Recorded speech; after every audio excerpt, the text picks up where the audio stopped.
Vanitha helpline కి స్వాగతం. ఈ రోజు కూడా హెల్ప్లైన్ లో ఎప్పటిలాగే కుటుంబ సమస్యలకు, family counselling and legal counselling కి సంబంధించిన ప్రశ్నలు తీసుకున్నాం. దాంతో పాటుగా ఇప్పుడు 3:30 అంటే చాలా మంది మధ్యాహ్నం భోజనం తర్వాత ఒక చిన్న కునికేసే అలవాటు ఉంటుంది.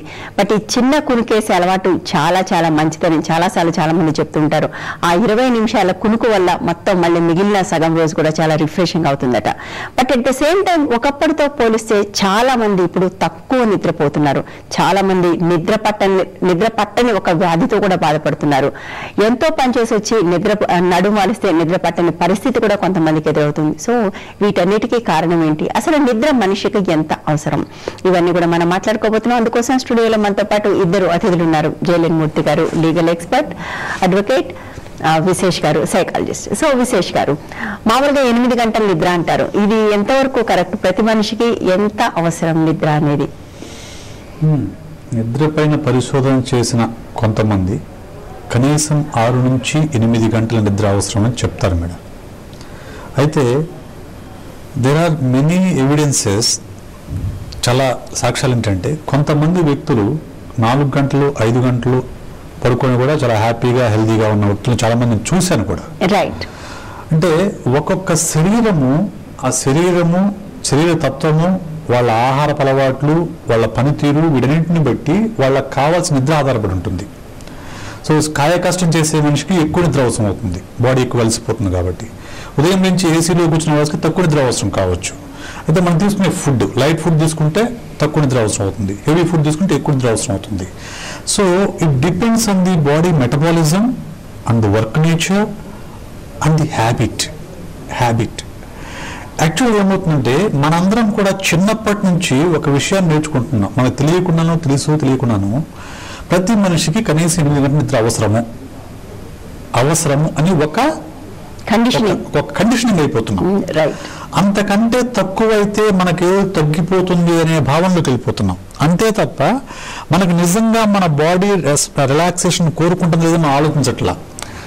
10 కాగాలే బెడ్ ఎక్కాలి, మళ్ళీ 6 o'clock లేవాలి. 10 కాగానే నీ బాడీ అలసిపోలేదా, అసలు బాడీ రిలాక్సేషన్ కోరడం లేదా అని ఆలోచించట్లా.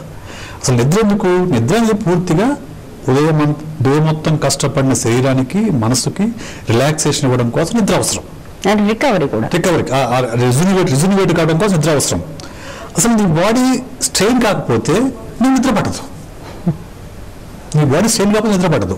అఫ్ కోర్స్ సమ్ టైమ్స్ మనం స్ట్రెస్లో ఉన్నా, ఫ్రస్ట్రేషన్లో ఉన్నా నిద్ర పట్టదు.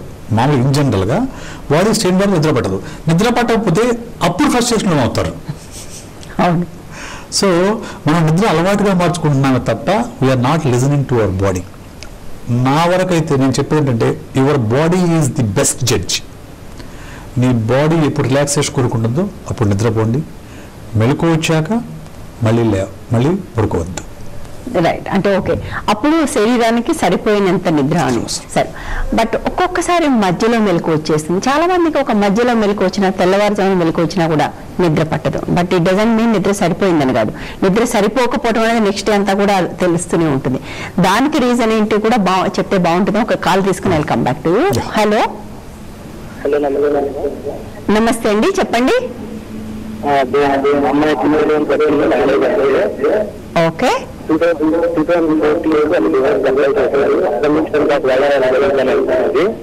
ఓకే. ఇప్పుడు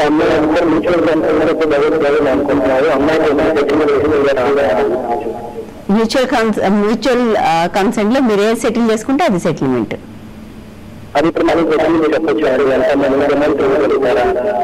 అది మీరు మాట్లాడుకోవాలండి. మీరు కూర్చుని మాట్లాడుకోవాలి. మీరెంత అనుకుంటున్నారో, వాళ్ళు ఎంత ఇవ్వగలుగుతున్నారో ఒక ఫిగర్కి రావాలి. ఐ థింక్ మేడం సరిగ్గా కరెక్ట్గా చెప్పారు. మీకు మ్యూచువల్ కన్సెంట్ అంటేనే మీరు వాళ్ళు ఇచ్చిన ప్రపోజల్ని యాక్సెప్ట్ చేయక్కర్లేదు, మీకున్న ప్రపోజల్ని కూడా వాళ్ళకి ఇవ్వచ్చు. సో ఇద్దరికి ప్రపోజల్, మీ ప్రపోజల్ వాళ్ళ ప్రపోజల్ ఇద్దరిది మ్యూచువల్. దాంట్లో డబ్బు వస్తుందా, డబ్బు రాదా, లేకపోతే ఇల్లు వస్తుందా అనేది మేము చెప్పలేము. ఎందుకంటే మీకు కావాల్సింది మీరు చెప్పాలి మీ పేపర్లో, రైటింగ్లో. వాళ్ళకి కావాల్సింది వాళ్ళ పేరు చెప్తారు, వాళ్ళు ఇస్తారు మీకు. రెండు చూసుకొని దాన్ని సరిసమానం ఒక పెద్ద మధ్యవర్తిత్వం, లేకపోతే ఎవరినైనా ఒక పెద్ద మనిషిని కూర్చోబెట్టుకొని రెండు యావరేజ్గా చేసుకొని చేసుకొని ఒక నెగోషియేషన్ లేకపోతే ఒక డిస్కషన్ చేసుకొని దాన్ని మ్యూచువల్ కన్సెంట్ అంటారు. ఈ మ్యూచువల్ కన్సెంట్ మీరు పేపర్ని ఇద్దరు కలిసి సంతకం పెట్టి కోర్టులో ఇస్తే మీకు 6 నెలల లోపల డైవర్స్ రావడానికి అవకాశం ఉందండి. యాక్చువల్లీ మూడేళ్ళు అనేది చాలా లేట్. ఇలాంటి దానికి మేము అందుకే చెప్తాం, మీరు విడిపోదలుచుకునే మ్యూచువల్ కన్సెంట్ ద్వారానే విడిపోండి. 2-3 జీవితం వెనక్కి రాదు కూడా మళ్ళీ నిజానికి. సో సార్ చెప్పినట్టుగా మీరు కూర్చుని మాట్లాడుకోండి. మీరు వాళ్ళు చెప్పిన దానికి మీరు ఒప్పుకోవాల్సిన పని లేదు, అలాగే మీరు చెప్పిన దానికి వాళ్ళు కూడా ఒప్పుకోకపోవచ్చు. జనరల్గా ఏమడుగుతారంటే మీ పెళ్లికి పెట్టిన ఖర్చులు, ఆ తర్వాత కొంత అలమని ఇవన్నీ కలిపి అడుగుతారు. చాలాసార్లు అవి కూడా రాకపోవచ్చు, ఒక్కోసారి రావచ్చు కూడా అవతల వాళ్ళు ఇంకేదైనా అర్జెన్సీలో ఉంటే. సో ఆ ఫిగర్ ఏదని అనుకోండి. దాంతోపాటుగా మేము ఒకటి చెప్తున్నాము, మ్యూచువల్ కన్సెంట్ డైవోర్స్ గ్రాంట్కి ముందు వాళ్ళు ఇచ్చే డబ్బులు ఏమైనా ఉంటే అది డీడీ రూపంలో మీకు మీ చేతికి వచ్చేలాగా చూడండి. లేకపోతే ఐ థింక్ చాలా సార్లు ఇస్తామని చెప్పి అయిపోయిన తర్వాత డైవోర్స్ వస్తుంది, ఆ డబ్బులు రావు, అలాంటి సమస్యలు ఉంటాయి. బట్ మీ డైవోర్స్ చేతికి వచ్చే నాటిగా సెటిల్మెంట్స్ అన్ని అయిపోయేలా ఉండాలి. అవన్నీ కూడా మీరు papers part of the documents కోర్టులో సబ్మిట్ చేసేలాగా చూసుకోండి. సో దట్ మీకు ముందు సమస్యలు లేకుండా ఉంటాయి. ఇంకొక కాల్ కూడా తీసుకుని కంబాక్ అండి. హలో చెప్పండి. హలో మేడం, ప్రాపర్టీ ఉంది మేడం మెయిన్ రోడ్ మీద. ఏంటమ్మా? హలో మేడం, అది ప్లాట్ ఉంది మేడం 60 లక్షలు ప్రాపర్టీ ఉంది. ఓకే, అది మా అత్తయ్య మా ఆయన పిల్లకైనా మా ఆయన చేసింది. హలో చెప్పండి. చేసింది మేడం. మరి మా ఆయన అది ఆ ఇల్లు ఎవరిదమ్మా? మా ఆడపిల్ల మేడం. కాదమ్మా, ఇల్లు ఎవరిది అసలు? అది మా అత్త మేడం. మీ పెళ్ళంతా ఆవిడ పేరు మీద కొనుక్కున్నారా? మా అత్తయ్య మా పిల్లలు మా ఆయన మా పిల్లలు తర్వాత ముద్ర నేను అడిగే వాటికి మీరు ఆన్సర్ చెప్పట్లేదు. ఆ ప్లాట్ ఆవిడే కొనుక్కున్నారు కదా, అది ఆవిడ పేరు మీదే కొన్నారు.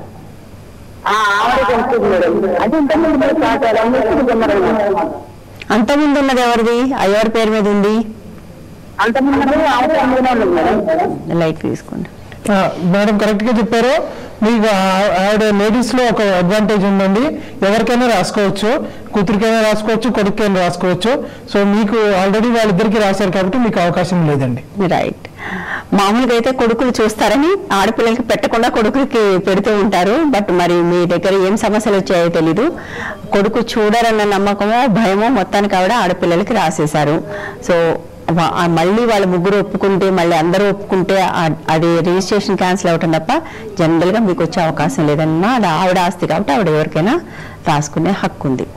యా సార్, ఇది ఒక మాట చెప్పారు, ఒకసారి పడుకున్నప్పుడు మెలకు వచ్చినప్పుడు బాడీ చెప్తుందని. బట్ చాలాసార్లు ఐ థింక్ మోడర్న్ లివింగ్లో ఇది ఒక ఇష్యూ అనుకుంటాను. మధ్యరాత్రి మెలకు రావటం లేదా తెల్లవారుజామున మెలకు రావటం అనేది ఉంటే మళ్ళీ నిద్ర పట్టకపోతే అప్పుడు బాడీకి నిద్ర సరిపోదు. ఎట్ ద సేమ్ టైం రోజంతా కూడా అది ఆ ఎఫెక్ట్ కనపడుతుంది. ఎందుకు జరుగుతుంది? ఒకసారి పడుకున్న తర్వాత మెలకు రావడానికి రకరకాల ఉండే లోపల ఉండే ఒత్తిడి వల్ల కావచ్చు, లేకుంటే ఫ్రస్ట్రేషన్ వల్ల కావచ్చు, లేకుంటే కళ్ళ వల్ల కావచ్చు, ఇంకా షుగర్ తదితర అంటే హెల్త్ ప్రాబ్లమ్స్ వల్ల కావచ్చు. రకరకాల కారణాలతో వాళ్ళకు మధ్యలో నిద్ర భంగం అయ్యే అవకాశం ఉంటుంది. అలా వచ్చి నిద్ర పట్టలేదు అనేది ఇప్పుడు మీరు అడుగుతున్న సమస్య. అలా వచ్చి నిద్ర పట్టకపోతే మర్నాడు మాత్రం ఎఫెక్ట్ అని కనిపిస్తుంటుంది.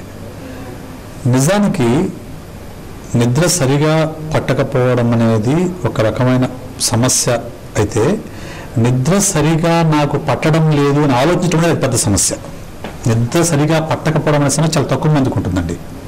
కానీ నిద్ర నాకు పట్టడం లేదు అనే ఒక ఆలోచన ఉంటుంది చూసారా, ఆ సర్కిల్లో పడేసి వాళ్ళు దాని మీద నాకు పట్టట్లేదు, నా నిద్ర పట్టలేదు అని చెప్పేసి ఆలోచించడం వల్ల అసలు నిద్ర పట్టకుండా పోతుంది. మీరు అన్నట్లు ఒక పీడకల వల్లనో నిద్ర పట్టట్లేదు అనుకోండి, లేచి మనకు నచ్చిన మ్యూజిక్ వింటునో ఇంకోటి వింటునో 10 నిమిషాలు 20 నిమిషాలు స్పెండ్ చేస్తే ఆటోమేటిక్గా నిద్ర వచ్చేస్తుంది. లేదు అయినా నిద్ర పట్టలేదు ఆ రోజంతా కూడా సమ్ రీజన్ వల్ల, మర్నాడు మొత్తం డిస్టర్బెన్స్గా ఉంటుంది. కానీ ఎట్ ది సేమ్ టైం మన బాడీ మనల్ని ఎక్కడో చోట మనం రెస్ట్ తీసుకుని అడుగుతుంది. ఎక్కడో చోట ఏదో టైంలో you take rest, at least 10 minutes you take rest అని చెప్తుంది మన బాడీ. మీద వింటే అప్పుడు వెళ్ళి వెంటనే ఒక 10-15 నిమిషాలు మనం ఒక కునుకు వేస్తే మొత్తం సెట్ అవుతుంది. ఎగ్జాక్ట్లీ మొత్తం సెట్ అవుతుంది. కానీ మనం వినమా, మనం ఎందుకంటే మన పని ఒత్తిడిలో ఆ బాడీ అడుగుతున్న రెస్ట్ ని వినకుండా మనం పని చేసుకుంటూ వెళ్ళిపోతాము, ఆ డిస్టర్బెన్స్ అలాగే కంటిన్యూ అవుతుంది. So we should listen to our body, అంతే. ఇంకొకటి, మీరు నిద్రపట్లేదనే ఆలోచన కరెక్టే మీరు అన్నట్టుగా, బట్ ఇన్సోమ్నియా అనేది కూడా ఈ మధ్యకాలంలో చాలా చాలా ఎక్కువైపోయింది. I come back to that question అండి ఒక కాల్ తర్వాత. హలో హలో హలో చెప్పండి. టీవీలో వింటున్నారా? అది తీసేసి మాట్లాడండి ప్లీజ్. కంటిన్యూ.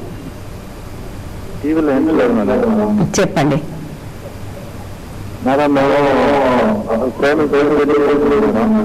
ఓకే. ఆ తర్వాత ఓకే మాట్లాడుతున్నారు. ఓకే. తర్వాత అమ్మాయికి నన్ను ప్రెగ్నెంట్ ఉన్నప్పుడు వచ్చి అమ్మాయి తీసుకున్నారు మేడం. ఓకే. ఆ తర్వాత అమ్మాయిని అడిగి అమ్మాయికి ప్రెగ్నెంట్ తీపిచ్చేసి సంబంధాలు వస్తున్నారు మేడం. దీనివల్ల ఎలా మాట్లాడుతున్నారు. ఓకే. ఎంతకాలం అయిందండి తను వెళ్ళిపోయి? 7 నెలలు అవుతుందా? 7 నెలలు అవుతుందా? తను అసలు మీతో కాంటాక్ట్ లోకి రావట్లేదా? రావట్లేదు అసలు. కాంటాక్ట్ లోనే ఉంచుతున్నాడు. వాళ్ళన్న మాట్లాడుతున్నాడు, వాళ్ళన్న అంటున్నాడు. మళ్ళీ మీరు మిస్సింగ్ కేసు లాంటిది ఏం పెట్టలేదా? వాళ్ళ మిస్సింగ్ కేసు లాంటిది ఏమైనా పెట్టాల్సిందే. ఐ థింక్ మీరు బెటర్ చెప్పండి ఎలాంటప్పుడు ఏం చేయాలి. దీంట్లో ఫస్ట్ నాకు అనిపిస్తుంది ఏంటంటే, మీ మధ్య ఏదో గొడవ జరిగింది. ఫస్ట్ థింగ్ అండి. రెండో విషయం, మీరు మేడం అన్నట్టు ఒకటి ఫస్ట్ మిస్సింగ్ కేసు ఒకటి అట్లాంటిది జరిగిందా, లేకపోతే అఫీషియల్గా తను ఇంట్లో చెప్పి వెళ్ళిందా అనేది ఒకటి ఆలోచించుకోండి. ఇంట్లో చెప్పి వెళ్తే, ఇద్దరు ముగ్గురికి చెప్పి వెళ్తే రేపు పొద్దున మీరు మిస్సింగ్ కేసు పెట్టుకోలేరు. అది చెప్పకుండా వెళ్తే మాత్రం మీరు మిస్సింగ్ కేసు ఒకటి పెట్టుకోండి. ఇది కాకుండా మీకు ఇంకో ఆప్షన్, నిజంగా అమ్మాయితోటి ఉండాలి, మీరు ఏం గొడవ జరగలేదు అని అనుకుంటే, లేకపోతే సైకలాజికల్ ప్రాబ్లమ్స్ ఏమైనా ఉంటే ఒక మంచి సైకియాట్రిస్ట్కి చూపించండి. ఇది కాకుండా మీరు కోర్టుకు వెళ్ళొద్దు అని అనుకుంటే మాత్రం అక్కడ లోకల్ గా మీ డిస్టిక్ లో ఉన్న సూర్యాపేట డిస్టిక్ కోర్టుకు వెళ్ళి మీరు ఆ డిస్టిక్ కోర్టులో సూళ్లూరుపేట డిస్టిక్ కోర్టుకు వెళ్ళి ఆ డిస్టిక్ కోర్టులో మీరు ఇట్లా లీగల్ సర్వీస్ అథారిటీ వాళ్ళని కలిసి వాళ్ళు ఒక కన్సిలేటర్ ఒక మీడియేటర్ని కూడా మీకు ఫ్రీగా అవకాశం ఇస్తారు. సో కుదిరితే వాళ్ళతో ఒకసారి ఫస్ట్ మీడియేషన్ చేసి చూడండి. ఎందుకంటే రెండు పార్టీలు మీరు చెప్పిన దాన్ని బట్టి చూస్తుంటే there is no communication between you and them. కాబట్టి మీకు అసలు ఇష్యూ ఏంటి తెలియాలంటే మీరు గొడవ పడకుండా లేకపోతే ఏమి ఆర్గ్యుమెంట్స్ చేసుకోకుండా ఉంటే నిజంగా జరిగితే మాత్రం మీరు అక్కడ లీగల్ సర్వీస్ అథారిటీకి వెళ్ళండి. ఆయన కూడా ఒక జడ్జి గారు, ఆయన తీసుకొని మీరు వాళ్ళ పార్టీని పిలిపిస్తారు, మిమ్మల్ని కూడా పిలిపిస్తారు. అప్పుడు నిజంగా ఏదైనా కాన్ఫ్లిక్ట్ ఉంటే తప్పకుండా దానికి మీరు ముందుకు వెళ్ళొచ్చు. ఇది కాకుండా నిజంగా మీరు ఆ అమ్మాయిని ఇంటికి వెనక్కి రావాలి అని అనుకుంటే మాత్రం మీరు తప్పకుండా అమ్మాయిని మీరు కోర్టు ద్వారా రెస్టిట్యూషన్ ఆఫ్ కాంజుగల్ రైట్స్ ఒకటి వేసుకోవచ్చు. ఇది కాకుండా ఇంకొక విషయం, మీరు ఇంపార్టెంట్ విషయం ఏం చెప్పారంటే అమ్మాయి కడుపు తీసేసుకుంది అని చెప్పి విన్నారు. కాబట్టి దీనికి ప్రూఫ్ ఏదైనా ఉంటే మాత్రం రేపు పొద్దున మీ ఆర్గ్యుమెంట్ కి తప్పకుండా ఉపయోగిస్తుంది. ఎందుకంటే ఈ పర్టికులర్ ఇష్యూ ఇంత దాకా వెళ్ళిందంటే దానికి కారణాలు ఏంటో మరి నేను చెప్పలేను, ఎందుకంటే అది భార్యాభర్తల మధ్య ఉన్న విషయము. కానీ నిజంగా ఆవిడ అమ్మాయి కడుపుతో ఉంది అంటే మాత్రం అది తీయించుకుంటే మాత్రం అది చాలా తప్పది ఆ విషయం. కాబట్టి మీరు దాన్ని కూడా ఏమైనా డాక్యుమెంట్స్ ఉంటే మాత్రం తీసి పెట్టుకోండి. రేపు పొద్దున మీడియేషన్ జరుగుతున్నా లేకపోతే లీగల్ సర్వీస్ అథారిటీ దగ్గరికి వెళ్ళినప్పుడు కూడా మీకు అది నిజంగా జరిగిందా లేదా, కరెక్టా తప్ప అనేది మీరు ముందుగా తెలుసుకోవాల్సిన విషయం. అది తెలుసుకున్న తర్వాత మీరు ఎందుకు జరిగింది అనేది కూడా వాళ్ళని అడగాలి. అడిగిన తర్వాత దీనికి లీగల్ రికోర్స్ ఒకటేనండి, రెస్టిట్యూషన్ ఆఫ్ కాంజుగల్ రైట్స్. మరి మీరు ఈ స్టెప్స్ జాగ్రత్తగా వేసి కోర్టుకు వెళ్ళొద్దు అని అనుకుంటే మాత్రం ఈ స్టెప్స్ జాగ్రత్తగా వేయండి. కుదిరితే అవసరమైతే ఆ మీడియేటర్స్ గారిని మీరు అడగచ్చు. ఏదైతే mediation centre legal service authority మీ డిస్ట్రిక్ట్ లో ఉందో వాళ్ళని అడగచ్చు, కన్సిలేటర్ని హెల్ప్ చేయండి, రికమెండ్ చేయండి అంటే కూడా ఆ అమ్మాయికి ఏదైనా సరిగ్గా లేకపోతే మీ విషయంలో కూడా ఏదైనా ఉంటే తప్పకుండా ఆ కన్సిలేటర్స్ వాళ్ళైతే ఎవరైతే ఉంటారో ఆ కౌన్సిలింగ్ చేసి మీకు చక్కగా మీ ఇద్దరిని దగ్గరికి చేయడానికి ప్రయత్నిస్తారు వాళ్ళు. రైట్ అండి. So coming back to insomnia అండి. సో ఇన్సోమ్నియా అనేది ఈ మధ్య కాలంలో చాలా ఎక్కువ మందిలో కనిపిస్తూ ఉంది. ఎందుకని అంటారు? ఎందుకు insomnia is so much? Is life style అండి. మన లైఫ్ స్టైల్ మారిపోయింది. ఒకప్పుడు బెడ్రూమ్కి వెళ్తే కేవలం నిద్రపోవడానికి మాత్రం బెడ్రూమ్లోకి వెళ్ళేవాళ్ళం. ఇప్పుడు బెడ్రూమ్ నిద్రపోవడానికి కాదు, టీవీ చుట్టానికి బెడ్రూము, పనిచేసుకోవడానికి బెడ్రూము, మొబైల్ బెడ్రూమ్లు, గేమ్స్ బెడ్రూమ్లు, బెడ్ మీద అన్ని పనులు జరిగిపోతూ ఉన్నాయి. నిద్ర తప్ప. సో బెడ్ అనేది మన బాడీ అండ్ మైండ్ కండిషనింగ్ చేసుకోవాలండి. బెడ్ ఎక్కితే నిద్రపోవాలి అంటే నేను బెడ్ని కేవలం నిద్ర కోసం మాత్రమే ఉపయోగించాలి. అప్పుడు ఏమవుతుందంటే ఆటోమేటిక్గా mind and body will get condition. Bed అనేది నిద్ర కోసమే. అలా కాకుండా మనం అన్ని పనులు వేస్తాం అనుకోండి, అది ఆటోమేటిక్గా డిస్టర్బ్ అవుతుంది. ప్లస్ ఇన్సోమ్నియా కారణం ఏంటంటే మనం ఎలక్ట్రానిక్ గాడ్జెట్స్ పెరిగిపోయిన తర్వాత అర్ధరాత్రి పూట లేచి కూడా వాట్సాప్ మెసేజ్లు చూసే అలవాటు ఎంతమందికి ఉందో మన అందరికీ తెలిసిన విషయమే. సో అట్లాంటప్పుడు ఇన్సోమ్నియా పెరక్ ఏమవుతుంది చెప్పండి. మన నిద్ర టైం ఒక ఫిక్స్ చేసుకున్న తర్వాత ఆల్ గ్యాడ్జెట్స్ ఆఫ్ చేసి ఇదిగో ఈ టైం 4 hours 5 hours 6 hours నేను చూడను అని మనం ఫిక్స్ చేసుకుంటే అప్పుడు ఆటోమేటిక్గా మనకు నిద్ర అనేది అలవాటు అవుతుంది. దట్టు బెడ్ని కేవలం నిద్రకు మాత్రమే ఉపయోగించండి. Not for work, not for entertainment.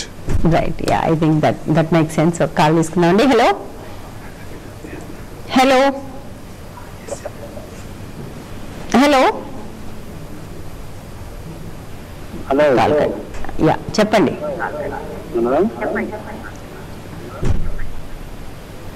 టీవీలో చూస్తున్నారండి, ప్లీజ్ టీవీలో మాట్లాడతారా? Next call please. Hello hello చెప్పండి.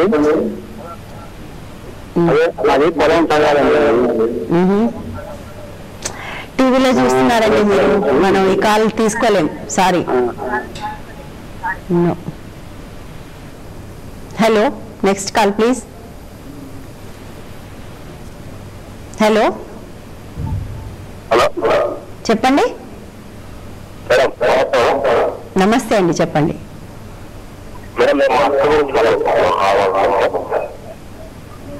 దేని గురించి అండి?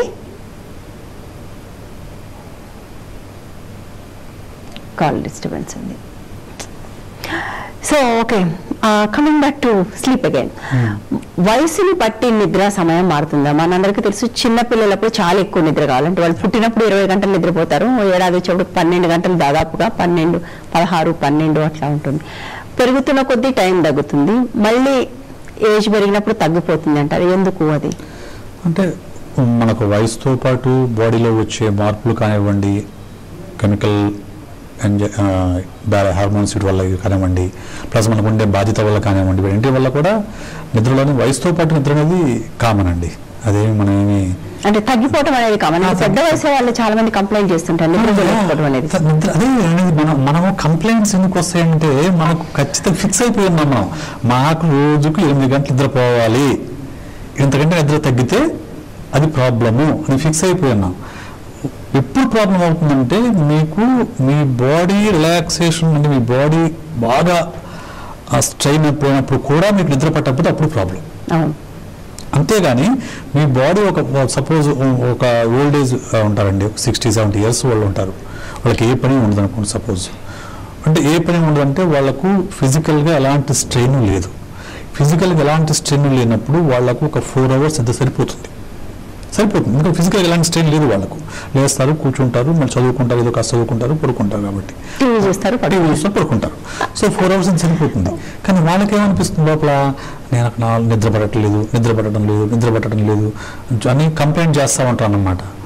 కానీ నాకు ఈ నిద్ర సరిపోతుందనే విషయాన్ని వాళ్ళు గుర్తించట్లేదు. రైట్. ఆ ఫిజికల్ యాక్టివిటీ ఉంటే ఆటోమేటిక్ నిద్ర టైం కూడా పెరుగుతుంది.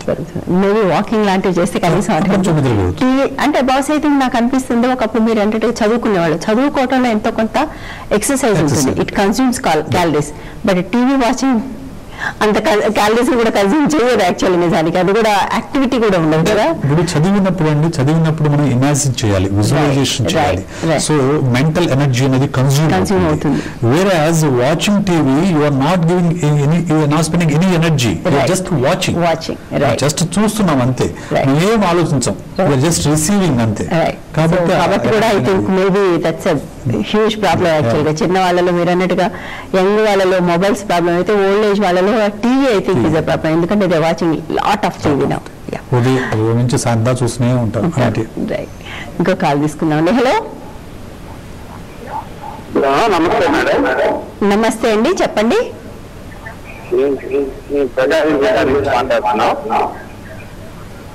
చెప్పండి.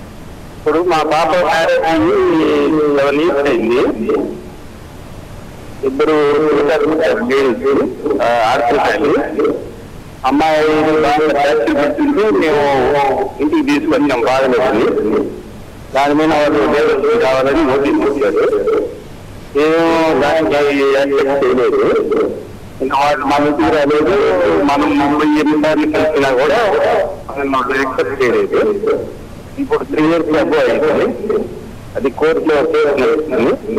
అబ్బాయి వేరే ఇంటర్ కనెక్షన్ ఉందని మాకు తెలిసింది. మనం ఏం చేస్తే మనం ఫాలో అవుతాం. దీంట్లో ఐ థింక్ వాళ్ళు అవతల వాళ్ళు మీకు రెస్ట్రిక్షన్ ఆఫ్ కాంజుగల్ రైట్స్ వేసారా, డైవర్స్ వేసారా అనేది ఒకటి ముఖ్యంగా తెలుసుకోవాల్సిన విషయం. కంటెస్ట్ చేశారు. సో మీరు డైవర్స్ చేశారు కాబట్టి మీరు ఒకవేళ వాళ్ళు నిజంగా టార్చర్ అవి పెట్టుంటే మాత్రం మీరు డివిసి ఒకటి వేయండి ఇమీడియట్ గా. డివిసి వేస్తే అప్పుడు వాళ్ళకు మీ దగ్గరికి ఒక మీడియేషన్ లాంటి అంటే ఒక కన్సల్టేషన్ లాంటికి వస్తారు. ఎందుకంటే దాంట్లో మల్టిపుల్ ఇష్యూస్ ఉంటాయి. ఏదైతే అలిమనీ ఇవన్నీ ఉంటాయి. పిల్లలు ఏదైతే 2 పిల్లలు ఉన్నారో వాళ్ళిద్దరిని చూసుకోవాలి జీవితాంతము, ఇవన్నీ ఇష్యూస్ వస్తాయి. కాబట్టి మీరు వెంటనే నా సజెషన్ ఏంటంటే మీరు డివిసి ఒకటి వేయండి వాళ్ళ మీద. వేసిన తర్వాత ఈ 2 కేసులు కంటిన్యూ అవుతాయి. కంటిన్యూ అయిన తర్వాత మీడియేషన్ అడగండి.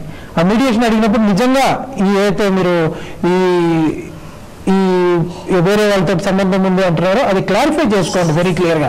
ఎందుకంటే క్లారిఫై కొన్ని చోట్ల జరగదు. క్లారిఫికేషన్ క్లియర్గా చేసుకోండి. చేసుకున్న తర్వాత మీకు అది నిజము అని అనిపిస్తే మాత్రం తప్పకుండా మీరు డైవర్స్కి వెళ్ళడం తప్పు. కానీ అదేవిధంగా మీరు ఏదైతే మీరు టార్చర్ పెట్టారన్నారు లేకపోతే ఇబ్బందులు పెట్టారన్నారు మాత్రం అది లీగల్గా మీరు పేపర్లో పెడితే రేపు పొద్దున అమ్మాయికి కూడా మంచిది, పిల్లలకు కూడా మంచిది. కాబట్టి ఇది కాకుండా ఇద్దరు మధ్యవర్తిత్వం ద్వారా ఇద్దరు ఒక రికన్సిలేషన్కి వచ్చి ఇద్దరు కలిసి ఉందామని అనుకుంటే మాత్రం అది మీరు అక్కడ లీగల్ సర్వీస్ అథారిటీ అని చెప్పి ప్రతి డిస్టిక్లో ఉంటుందండి. ఆ లీగల్ సర్వీస్ అథారిటీకి వెళ్ళండి. వెళ్తే వాళ్ళు కూడా అవతల పార్టీని పిలిపిస్తారు. పిలిపించి ఇద్దరికి మధ్యవర్తిత్వం చేసి ఏమేమి ప్రాబ్లమ్స్ ఉన్నాయి, ఏమేమి క్లారిఫికేషన్స్ ఉన్నాయి, వాళ్ళ కన్సలేషన్ లాంటిది ఒకటి ఏర్పాటు చేస్తారు. సో అది చేసుకుంటే మీకు చాలా ఉపయోగపడుతుంది. ఇది కూడా మళ్ళీ మీరు ఇప్పుడు ఏదైతే కోర్టు కేసులో వేస్తున్నారో కూడా మీకు 3 సార్లు కౌన్సిలింగ్ జరుగుతుందండి. ఈ 3 సార్లు కౌన్సిలింగ్ జరిగింది ఉపయోగపడితే మీకు తప్పకుండా బెనిఫిట్ ఉంటుంది. లేదు నిజంగా అమ్మాయిని టార్చర్ పెట్టారంటే మాత్రం మీరు టీవీసీ వెంటనే వేసుకొని మీరు ముందుకు వెళ్ళడం మంచిదండి. సో దానివల్ల రేపు పొద్దున వాళ్ళిద్దరూ ఒక ఉజ్జీకి వచ్చి మీ ఇద్దరు ఒక మాట ఒక కన్సిలేషన్ అనేది ఏర్పడుతుంది. కాబట్టి ఫ్యాక్ట్స్ అనేది ముందరకు వస్తాయి. ఫ్యాక్ట్స్ మీరు ఏదైతే 2 అనుకుంటున్నారో ఆ 2 ఫ్యాక్ట్స్ మీరు టేబుల్ మీద పెట్టడం మంచిదండి. రైట్ అండి. సో బిఫోర్ క్లోజింగ్ అండి just going back to one of the calls I want you to అతను చెప్పారు మేము ఇద్దరం ప్రేమించాము, పెళ్లి చేసుకున్నాము, తర్వాత అమ్మాయిని బాగానే ఉండేవాళ్ళు తీసుకెళ్ళిన తర్వాత ప్రెగ్నెన్సీ కూడా ఏం చేశారు మళ్ళీ పంపించట్లేదు అని. What do you think is the problem there? అంటే అతను చెప్పింది వినదన్నారు కదంటే పేరెంట్స్ తీసుకెళ్ళిన తర్వాత పేరెంట్స్ ప్రెగ్నెన్సీ చేయించేశారని చెప్పాడు. సో మన సొసైటీలో అమ్మాయి ఎడ్యుకేషన్ క్వాలిఫికేషన్ మనకు తెలియదు, అమ్మాయి సోషియో ఎకనామికల్ బ్యాక్గ్రౌండ్ మనకు తెలియదండి. కానీ ఒకసారి పేరెంట్స్ ఇంటికి వెళ్ళిన తర్వాత వాళ్ళ ప్రెషర్ వల్ల ప్రెగ్నెన్సీ తీసుకున్న కేసులు నేను కూడా చూశాను. బికాజ్ అమ్మాయి నిస్సహాయతలో ఉన్నప్పుడు ఇప్పుడు భర్తతో కమ్యూనికేషన్ ఏదైతే చేస్తున్నాడో ప్రేమించి పెళ్లి చేస్తున్నాడు అతనితో కమ్యూనికేషన్ లేదు, కట్ చేసేసారు, రిలేషన్షిప్ లేదు. సో వాళ్ళు వెళ్ళిన తర్వాత ఇంకా ఏమీ లేదు ఒక 7 monthsగా. అది మనం వీ కాంట్ జడ్జ్. బట్ కొంతమంది పేరెంట్స్ అలా ఉన్నారు. ఎందుకంటే సోషియో ఎకనామికల్ కండిషన్స్ని మెయిన్గా తీసుకొని ఆ అమ్మాయికి ఇష్టమున్నా లేకపోయినా కానీ అబ్బాయికి ఇష్టమున్నా లేకపోయినా కానీ కేవలం డబ్బు, కులము, మతము వీటినే ప్రధానంగా భావించగలదు ఇంకా ఉన్నారు సమాజంలో. మొన్న కూడా చూసాం, మధుకర్ని చంపేశారు, అందుకోసమే చంపేశారు. మొన్న మనం ఇక్కడ నల్గొండలో చూసాం. అయితే ఇంకా ఇష్టపడితే కేవలం మీరు అన్నట్టుగా సోషియో ఎకనామిక్ కండిషన్స్ అంటే 2 తీసుకుని మనుషులు కూడా చంపే వరకు వెళ్తున్నారు. I think that's saddest part actually. ఇతను కూడా మరి ఆలోచించుకోవాలి, ఇతని జీవితం డేంజర్లో ఉందా, అక్కడ దాకా వెళ్తే అనేది కూడా ఆలోచించుకోవాలి. ఎందుకంటే మీరు అన్నట్టుగా అలాంటి మనుషులు కూడా ఉన్నారు. ఒక బిడ్డను చంపిన వాళ్ళు ఇంకో మనిషిని చంపడానికి సిద్ధపడే అవకాశం. Right, exactly. సో ఆయన అది కూడా కొంత పెట్టుకుంటే ఐ థింక్ దాన్ని కూడా దృష్టిలో పెట్టుకుంటే మంచిది అనిపిస్తుంది. థ్యాంక్ యూ సో మచ్ అండి విశేష్ గారు, and thank you so much Murthy గారు. ఇది వాళ్ళ హెల్ప్ లైన్. రేపు మరో అంశంతో మళ్ళీ కలుద్దాం. Stay tune to 130 TV.